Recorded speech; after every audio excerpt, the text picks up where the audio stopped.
أكادير في إطار المعركة الوطنية التي تخوضها الجمعية الوطنية لحملة شهادات المعطلين تحت شعار النضال من أجل سياسة وطنية ديمقراطية شعبية في ميدان تشغيل ب4 مناطق: منطقة الحسيمة والرباط بني ملال وأكادير. بعد أسبوع من النضال في منطقة أكادير نحيي كافة الجماهير الشعبية أولا كفرع سكان عيت ملول وكمناضلين وكعضو مجلس وطني. نحيي كافة الجماهير الشعبية بمنطقة أكادير، ونحيي أيضا كل مناضلات ومناضلي حركة 20 فبراير في هذا التنسيق اللي كنا نتمنى، يعني بصدر رحب نتمنى أن هذه المحطة النضالية تنجح يعني بالمناضلين وبالمناضلات.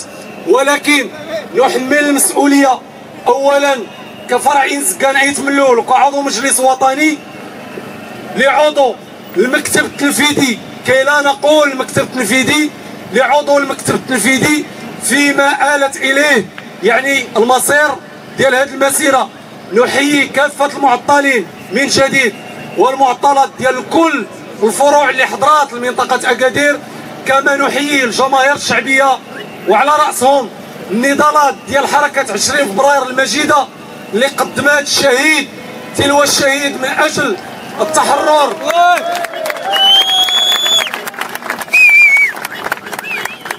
التحرر والانعتاق، يعني من أجل التغيير في هذه البلاد والحرية. كما يعني ندعو كافة المناضلين ديال الجمعيات وديال الإطارات الحقوقية والسياسية الديمقراطية والتقدمية والأحزاب، يعني الدعم ديال النضالات ديال الجمعية الوطنية يعني محليا وأيضا وطنيا.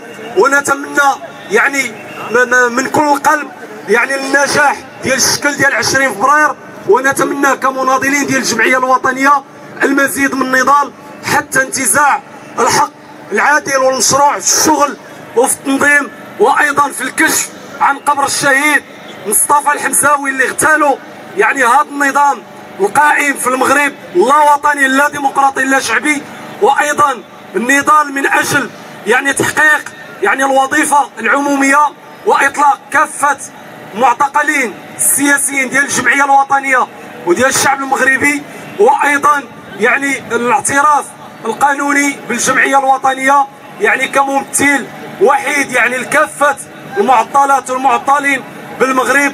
ودمتم للنضال صامدين ومناضلين.